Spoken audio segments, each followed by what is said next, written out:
El Evangelio según Juan. Es uno de los registros más tempranos de la vida de Jesús, y al final del libro aprendemos que fue escrito por uno de los seguidores más cercanos de Jesús, llamado el discípulo al que Jesús amaba.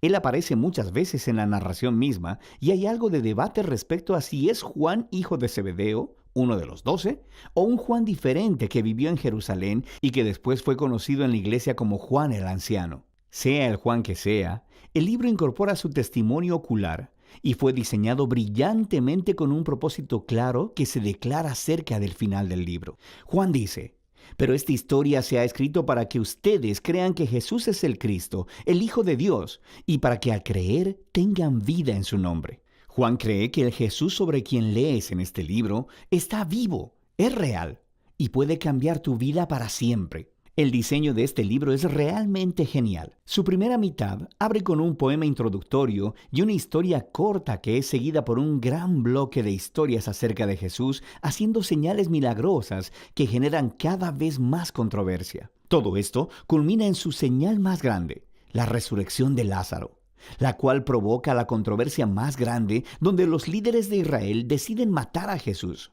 Eso nos lleva a la segunda mitad del libro. Estos capítulos se enfocan en la última noche de Jesús y sus últimas palabras para sus discípulos, seguido de su arresto, juicio, muerte y resurrección. El libro concluye con un epílogo. En este video solo nos enfocaremos en la primera mitad. Así que el libro inicia con una introducción de 2 partes. La primera, un poema que comienza con «En el principio ya existía el verbo», que es una alusión obvia a Génesis 1, cuando Dios creó todo a través de su palabra. Ahora, las palabras de una persona son distintas de la persona en sí, pero también son la encarnación de la mente y la voluntad de esa persona. Así que Juan dice que el verbo estaba con Dios. Esto es distinto de «y sin embargo, que el verbo era Dios». Esto es divino. Y mientras meditamos en esta declaración, escuchamos más adelante en el poema que este verbo divino se hizo humano en Jesús. Luego Juan conecta con las historias del Éxodo, diciendo que Jesús era el tabernáculo de Dios entre nosotros.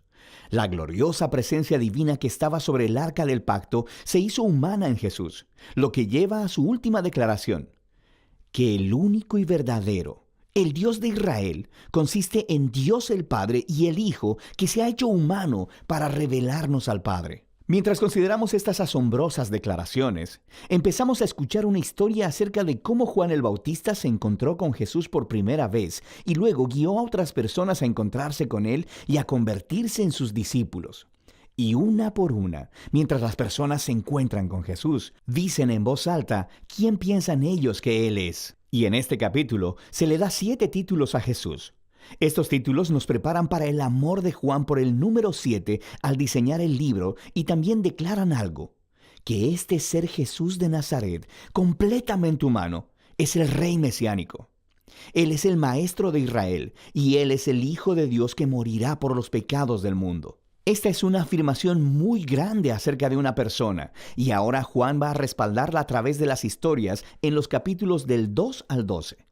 Todas tienen el mismo patrón básico. Jesús hace una señal o alguna declaración acerca de sí mismo, y eso resulta en malentendidos y controversias. Y así, al final de cada historia, las personas se ven obligadas a tomar una decisión sobre quién creen que Jesús es. La primera sección muestra a Jesús enfrentándose a 4 instituciones clásicas judías, y en cada caso, Jesús muestra que Él es la realidad a la que esas instituciones señalaban. Jesús está en una boda y el vino se termina, y Jesús convierte unas grandes vasijas de agua, como 120 galones en total, en el mejor de los vinos. Y el mayordomo le dice al novio: «Guardaste el mejor vino para el final», lo que es, por supuesto, cierto.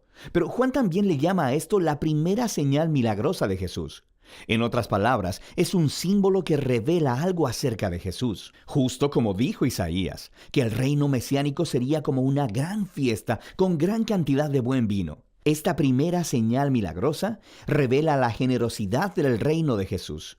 Después, Jesús se dirige al templo de Jerusalén, el lugar donde el cielo y la tierra se supone que deben unirse y donde Dios se encontraría con su pueblo. Y Jesús ejerce su autoridad sobre él, expulsando a todos los cambistas, deteniendo las ofrendas de sacrificio, y cuando los líderes del templo lo amenazan, él dice: destruyan este templo y en 3 días lo levantaré. Jesús está declarando que su muerte sacrificial venidera es el lugar donde el cielo y la tierra verdaderamente se unirán. Su cuerpo, que será asesinado, es la realidad hacia la que el edificio del templo apunta. Luego Jesús tiene esta conversación durante toda la noche con un rabí llamado Nicodemo, que piensa que Jesús es igual que él, otro rabí y maestro para Israel.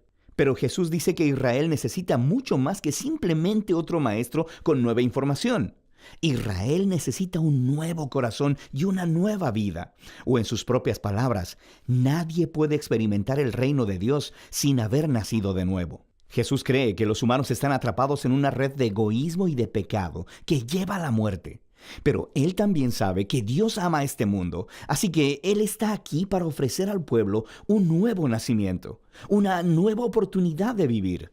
Desde aquí, Jesús viaja al norte y termina en un pozo sagrado, conversando con una mujer samaritana.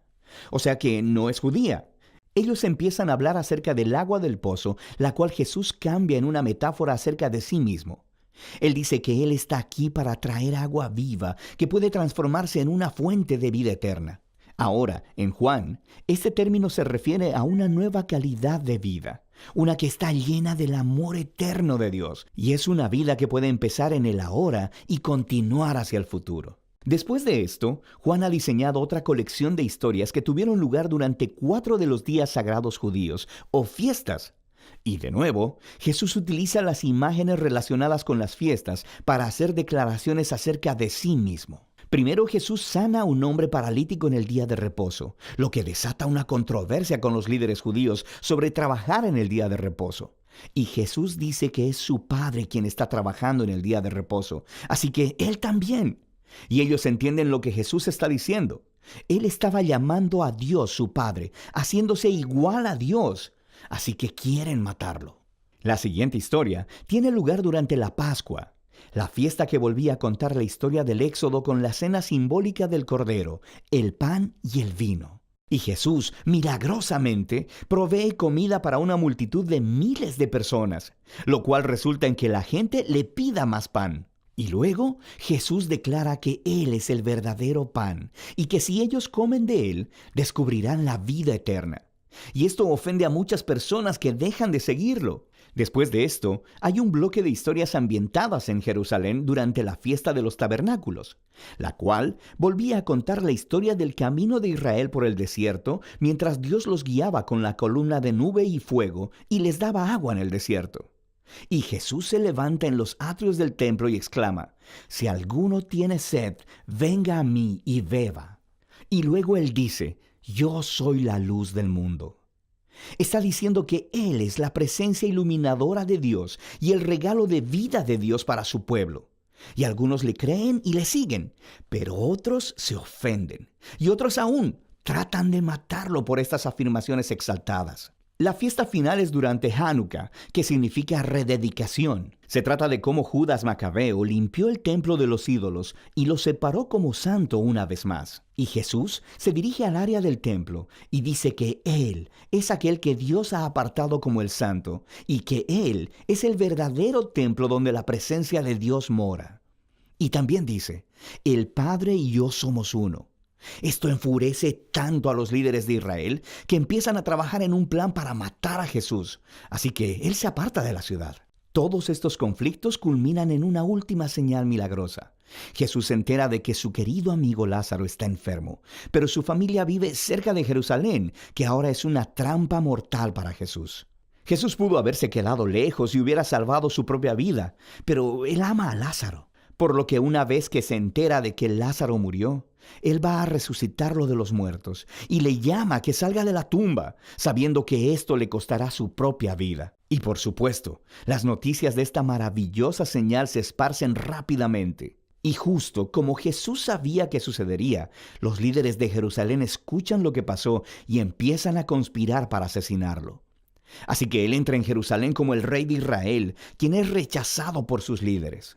Entonces, la primera mitad de Juan termina con esta historia acerca de Jesús entregando su vida como un acto de amor por su amigo. Y esto, por supuesto, también es una señal que apunta hacia la cruz, la cual exploraremos con más detalle en el siguiente video. Pero por ahora, esta es la primera mitad del Evangelio de Juan.